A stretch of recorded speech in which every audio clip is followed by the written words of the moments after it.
going to make a beautiful, rich, dark chocolate cake. This is going to be a part of our cake decorating. We're starting to learn our cake decorating skills, and what we're going to do is we're going to take this dark chocolate cake, we're going to go over and make another Swiss meringue buttercream, and we're going to start using our decorating tips and learning how to cake decorate. So I have gone ahead and sifted with my sifter. I wanted to show you that I actually use a sifter. All my dry ingredients together, my sugar, my flour, my cocoa powder, all my leavener. This is a very rich dark chocolate cake. The batter can look a little loose, but you need to realize what it does is it's just adding moisture to that cake and making it really dense and delicious. So I have all my dry, which we're going to paddle, but I have enough. I'm going to go ahead and just take that off and add this in here, and I have it all sifted. And I'm going to add all my dry. And we're going to use it a paddle because I'm not really trying to incorporate, make sure don't got on there, not really trying to incorporate air with my mixer. I'm really just trying to incorporate my batter really well and make a nice emulsified cohesive batter. What I did is I warmed my water, there's a water component, and then we added espresso powder. The espresso powder dissolved itself in there and makes a rich dark coffee. That coffee adds a beautiful flavor to this chocolate cake. So you could use coffee you have left over, absolutely, or you made. But we make we use our water and espresso powder, and it makes it a little darker and a little richer. So I have my dry in there. I have my warmed water with my espresso powder, and I'm gonna take these eggs that the formula calls for. I'm gonna whip them up a little. It just kind of does some of the work for me. And I'm not working so hard with the mixer to get all these eggs incorporated. So I kind of come in and break them up. Do that. I think that helps. And then I'm going to add, get that all off there. I'm going to add all my other liquid to this container. So here's my oil. I have some vanilla, and then buttermilk. I love to use buttermilk in cakes. I love that little bit of tang that it imparts into the cake. Certainly in a red velvet, beautiful, and that's kind of part of what a red velvet is. All right, so there is everybody. So I'm going to get this cake up and going. I'm going to start to slowly paddle. And I'm going to add my egg mixture first. And I'm going to start just putting it all together. And doing it slowly, adding my liquid, my wet to my dry. I like to do that. It makes you have to scrape less, and it really allows the mixer to incorporate it really well. And I blend it really well. And right now it almost looks like brownie batter. And I'm going to get all of that liquid in there and let it incorporate. And then what I'm going to do is I'm going to finish with my espresso coffee. And I've let it cool down a little. I don't want to add super hot liquid. This has eggs in it. You just got to kind of temper it.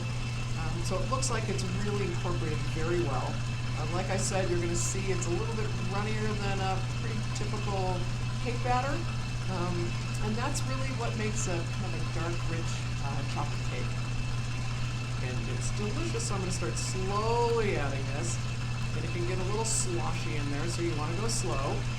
And I'm really letting the mixer do the work for me. Am I going to scrape it? Of course I am. Like I said, scraping is a huge part of the mixing method, certainly with a cake. And it would be really important. I can see where I have a little cake batter kind of down the side. So I'm going to stop right here. And I like to use this spatula that I made my espresso with, because it's got a little espresso powder on it. I don't want to waste it. So I'm going to scrape it really well. Certainly my paddle has a little bit of cake batter on it, so I want to get it off of there, and I want to do that down in that middle part really well, because that's where it's going to, the heavier part is going to hang out. We don't want that. Scrape our spatula off really well. Get in this paddle and get all the parts that I want to be added into my cake.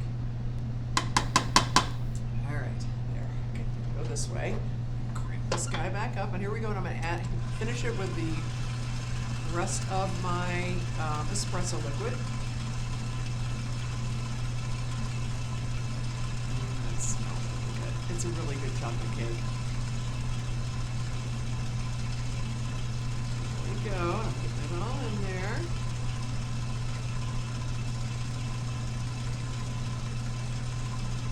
little bit of espresso powder left in the bottom of my, I'm going to add that to it. I don't want to waste any of it. It's all going to get incorporated. Let's pile this up a little bit more. That looks really good. All right, I'm going to show you what we're looking for and what we're going to do with this as soon as we get this off the mixer. I'm going to come in here and scrape this guy again, scrape this bad boy. There. And I'm going to come back in and I'm going to scrape at the top where I've been scraping my spatula. I'm going to get down below and I want you to see, I don't want to pour it out all over the counter, but you can see it's a beautiful, like I said, a little more liquid. But that's what kind of gives it that moisture and that density to the cake itself.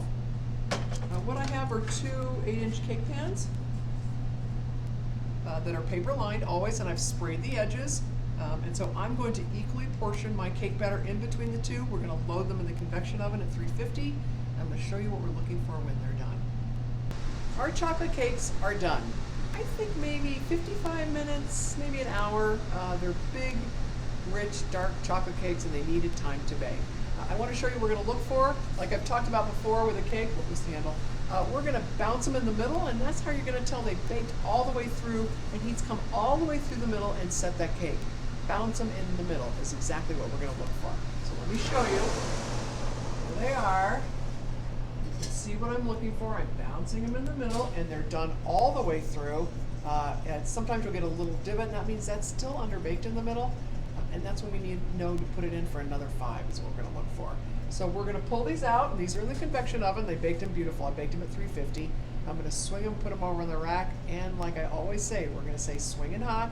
Let people know we have a hot pan coming around.